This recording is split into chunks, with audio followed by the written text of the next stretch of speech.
ശബരിമല ദർശനത്തിനായി വൻ ഭക്തജന തിരക്ക്. 15 മണിക്കൂറിലധികമായി കുടിവെള്ളവും ഭക്ഷണവും ഇല്ലാതെ സ്ത്രീകളും കുട്ടികളും ഉൾപ്പെടെയുള്ളവർ ദർശനത്തിനായുള്ള കാത്തിരിപ്പിലാണ്. പമ്പയിലെ നടപ്പന്തൽ നിറഞ്ഞു കവിഞ്ഞു. തിരക്ക് നിയന്ത്രിക്കാനാവാതെ പോലീസും വലയുകയാണ്. അതിനിടെ ദർശനത്തിനെത്തിയ 58 വയസ്സുകാരി കുഴഞ്ഞു വീണ് മരിച്ചു. കോഴിക്കോട് കൊയിലാണ്ടി സ്വദേശി സതിയാണ് മരിച്ചത്. മരക്കൂട്ടത്ത് നിന്നും MG പ്രതീഷ് തയ്യാറാക്കിയ റിപ്പോർട്ട് കാണാം. ആദ്യം മുൻപെങ്ങും തന്നെ ഇല്ലാത്ത തരത്തിലുള്ള വലിയ തീർത്ഥാടന തിരക്കാണ് ശബരിമലയിൽ അനുഭവപ്പെടുന്നത്. ഞാനിപ്പോൾ ഉള്ളത് മരക്കൂട്ടത്താണ്. ഈ തിരക്ക് പോലീസിന് നിയന്ത്രിക്കാൻ കഴിയാത്ത ഒരു സാഹചര്യമാണ്. അത്രത്തോളം തീർത്ഥാടകർ മരക്കൂട്ടത്ത് കാത്തു കിടക്കുകയാണ്. ഇപ്പോഴും ഈ കയറ് കെട്ടി ഈ തീർത്ഥാടകരെ ഇവിടെ നിയന്ത്രിച്ചുകൊണ്ടാണ് പോലീസ് കടത്തിവിടുന്നത്. പക്ഷേ അടിസ്ഥാന സൗകര്യങ്ങളുടെ വലിയ കുറവ് മരക്കൂട്ടത്തുണ്ട്. അതിൻ്റെ വലിയ പരാതികളാണ് തീർത്ഥാടകർ ഒന്നടങ്കം പറയുന്നത്.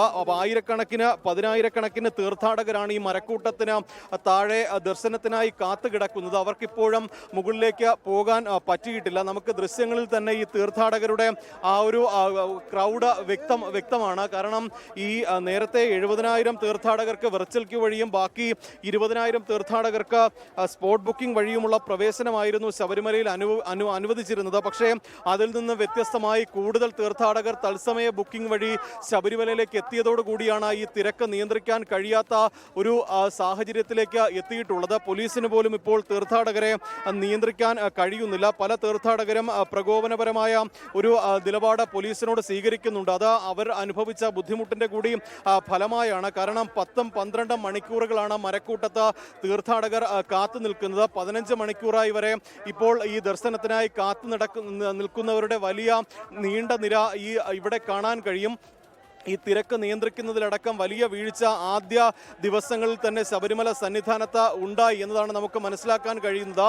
ഈ കാണുന്ന ദൃശ്യങ്ങൾ മരക്കൂട്ടത്തിലെ ദൃശ്യങ്ങളാണ്. ഈ മരക്കൂട്ടത്തിന് സമീപമുള്ള ഈ ദൃശ്യങ്ങളാണ് നമ്മളിവിടെ കാണുന്നത്. 10,000-കണക്കിന് തീർത്ഥാടകർ അങ്ങ് ദൂരെ ഏകദേശം 1 കിലോമീറ്ററിന് അപ്പുറം വരെ ഈ കാത്തുകെട്ടി കിടക്കുകയാണ്. അവർക്ക് അങ്ങോട്ടോ ഇങ്ങോട്ടോ അനങ്ങാൻ പോലും കഴിയുന്നില്ല. കുടിവെള്ളമോ ഭക്ഷണമോ ഒന്നും തന്നെ ഇവിടെ ഇല്ല എന്നുള്ളൊരു പരാതിയാണ് തീർത്ഥാടകർ പ്രധാനമായും ഉന്നയിക്കുന്ന കാര്യം. അത്തരത്തിൽ വലിയ ബുദ്ധിമുട്ട് തീർത്ഥാടകരെ സംബന്ധിച്ച് ഉണ്ട്. ഇക്കാര്യത്തിൽ ഈ കഴിഞ്ഞ ദിവസങ്ങളിലടക്കം ഈ കുടിവെള്ളത്തിന്റെയും അടിസ്ഥാന സൗകര്യങ്ങളുടെയും പ്രശ്നങ്ങൾ തീർത്ഥാടകർ പറഞ്ഞതാണ്. പക്ഷേ എന്നിട്ടും നടപടികൾ ഒന്നും ഉണ്ടായിട്ടില്ല എന്നതാണ് തീർത്ഥാടകരുടെ ഭാഗത്ത് നിന്ന് വരുന്ന പ്രതികരണങ്ങൾ.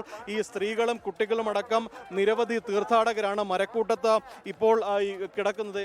ലോകത്തെവിടെയായാലും ഏത് സമയത്തും 24 വാർത്തകളും ഓഗ്മെന്റഡ് റിയാലിറ്റി പാക്കേജുകളും എക്സ്പ്ലെയിനറുകളും വിശദമായി കാണാൻ ഞങ്ങളുടെ YouTube ചാനൽ നിങ്ങൾക്ക് സബ്സ്ക്രൈബ് ചെയ്യാം.